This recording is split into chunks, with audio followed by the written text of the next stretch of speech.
जैसा कि हमने पिछली बार निश्चित किया था, आज हम प्रतिलोम त्रिकोणमितीय फलन यानी इनवर्स ट्रिग्नोमेट्रिक फंक्शंस के ग्राफ की बात करेंगे। लेकिन इन फलनों के ग्राफ को ड्रॉ करने से पहले इन फलनों को ठीक से समझना आवश्यक है, और उसके लिए यह समझना आवश्यक है कि यदि कोई फलन हमको दिया है तो क्या हम उसका प्रतिलोम अर्थात इनवर्स ज्ञात कर सकते हैं, या हमेशा ऐसा करना संभव नहीं है।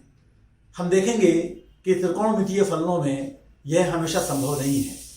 तो हम प्रथमतः यह प्रयास करेंगे कि फलनों में वह आवश्यक बदलाव करें जिससे कि उनका प्रतिलोम निकाला जा सके, और फिर हम उनका ग्राफ को ड्रॉ करेंगे।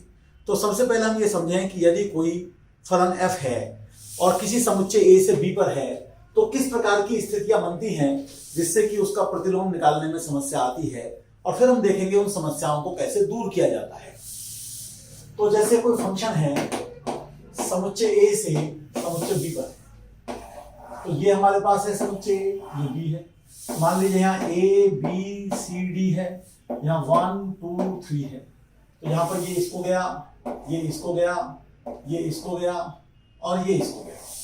तो यहाँ पर हम देखते हैं कि ये है बहुएक तथा आच्छादक है।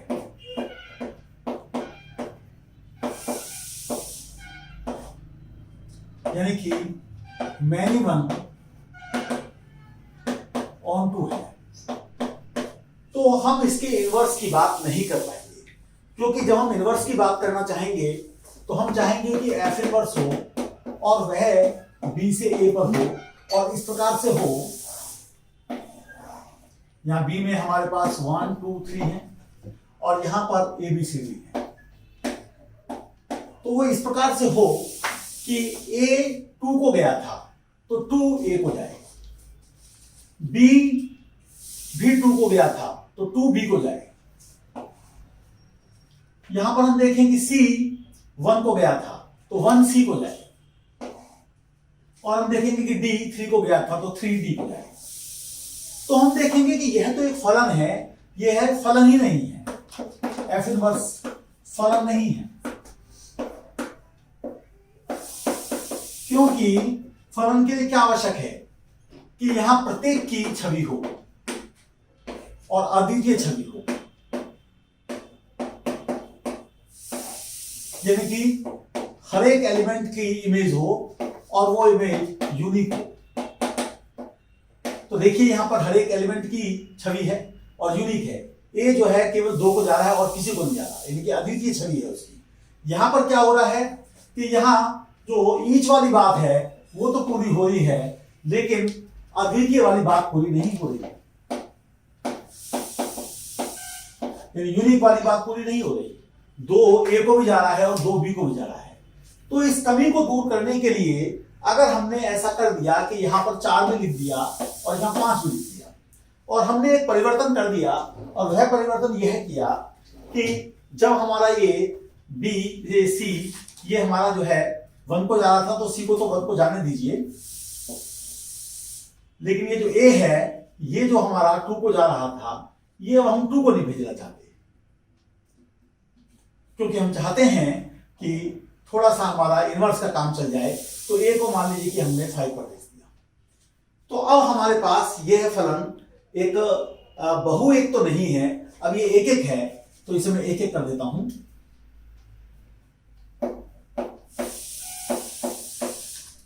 एक एक का मतलब 1 1 है, तो ये 1 1 हो जाता है। और अब ये आच्छादक नहीं रहा, अब ये ऑन टू नहीं रहा, ये अंतरक्षेपी हो गया, अंतरक्षेपी, यानी कि अब ये इनटू हो गया। इसकी वजह से भी गड़बड़ पैदा हो गई। अभी भी ईच वाली बात पूरी हो रही है और अद्वितीय वाली बात पूरी हो रही है, लेकिन अब मुझे यहां पर 2 एलिमेंट बढ़ाने हैं, और वो बढ़ाने इस प्रकार से हैं कि एक को 4 लिखना है, एक को 5 लिखना है। अब मैं देखूंगा कि मेरा ए 5 को जा रहा था तो 5 मेरा ए को जाए, बी मेरा 2 को जा रहा है तो 2 मेरा बी को जाए, यानी 2 मेरा ए को ना जाए। तो 2 मेरा बी को जाए, सी मेरा 1 को जा रहा था तो 1 सी को जाए, 1 सी को जा रहा है, डी मेरा 3 को जा रहा था तो 3 जो है वो डी को जाए। तो अब आप देखिए गड़बड़ क्या हो गई, अब ईच वाली बात नहीं रही, प्रत्येक वाली बात नहीं रही, क्योंकि 4 यहां पर खाली है, प्रत्येक वाली बात गड़बड़ हो गई। हाँ, अद्वितीय वाली बात पूरी हो गई।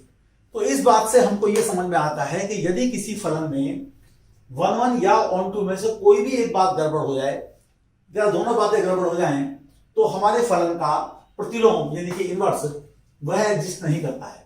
तो इसको ध्यान में रखते हुए हमें अपने फलनों को इस प्रकार से बनाना होता है कि वे 1 1 भी हों, ऑन टू भी। जैसे मैं आपके सामने उदाहरण रखता हूं कि अगर मैं एक फलन लेता हूं f r से r पर और परिभाषित करता हूं fx equal to x square, तो देखिए जो इसके उत्तर आएंगे वो 0 0 से बड़े आएंगे, तो इसका मतलब ये आच्छादक नहीं है बल्कि अंतर्क्षेपी है,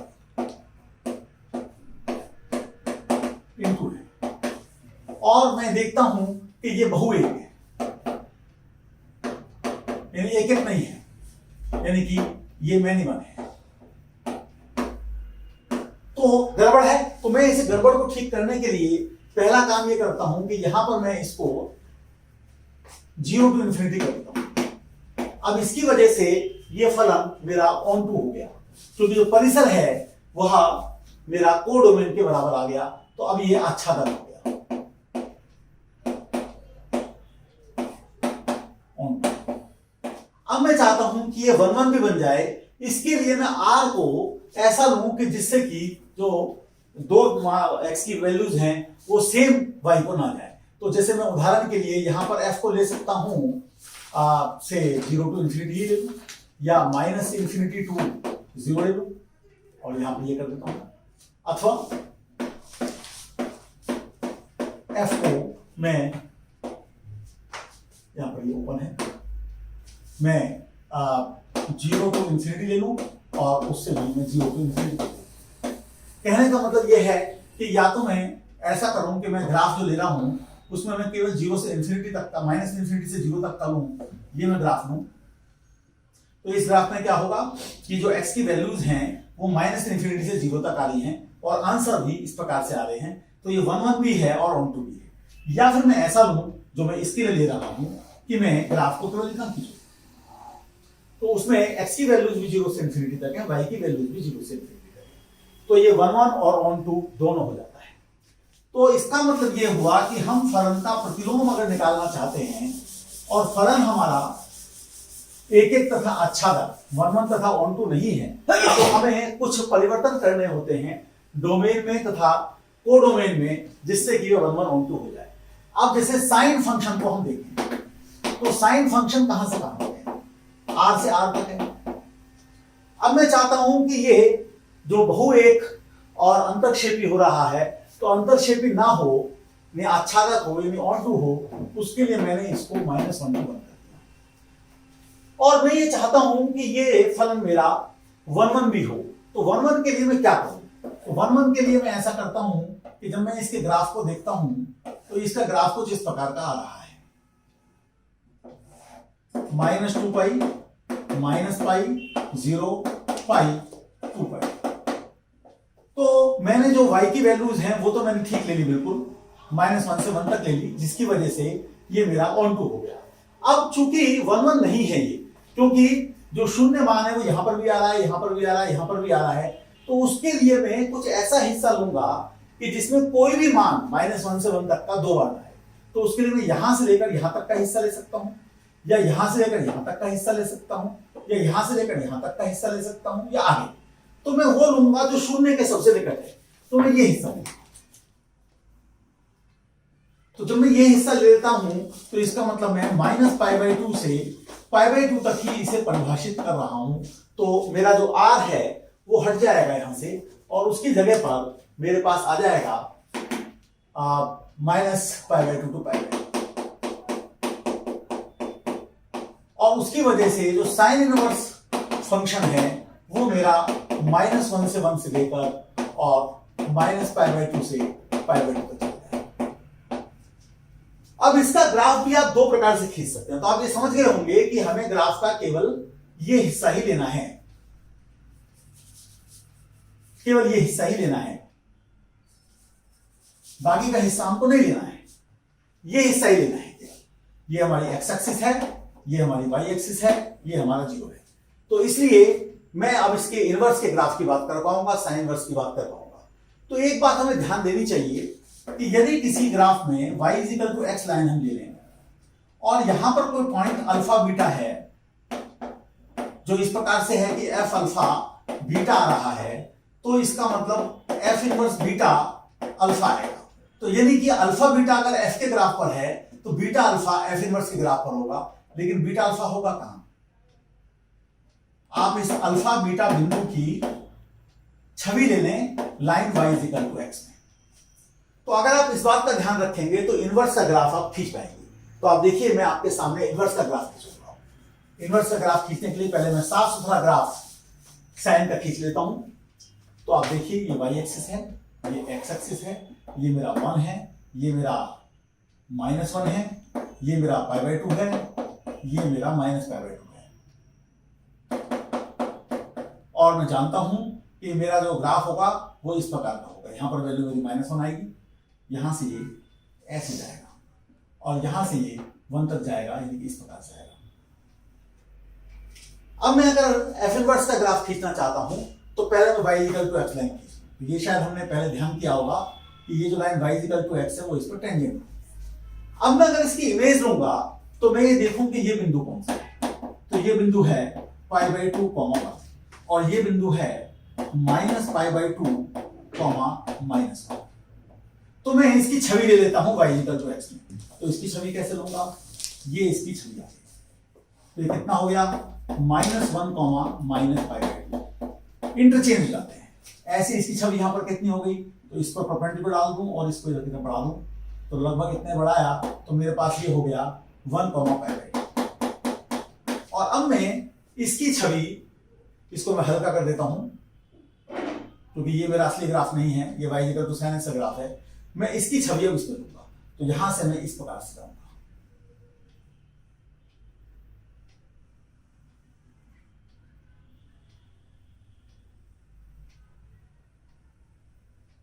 ये मेरा graph y equal to sin inverse x का ग्राफ है।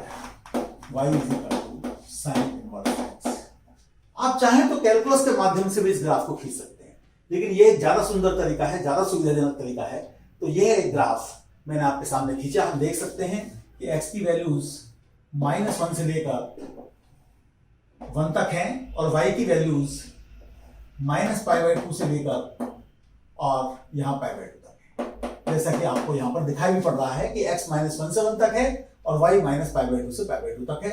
असली ग्राफ हमारे सामने ये है। तो इसको मैं समाप्त करता हूं, लेकिन अगली बार जब हम मिलेंगे तो पहले तो हमने sin x का ग्राफ खींचा था, कह दिया था इसी प्रकार cos x का खींच लीजिए, लेकिन यहां पर हम सभी इनवर्स ट्रिग्नोमेट्रिक फंक्शंस यानी कि प्रतिलोम त्रिकोणमितीय फलनों के ग्राफ खींचेंगे और उसको अगली बार हम देखेंगे। बहुत बहुत धन्यवाद।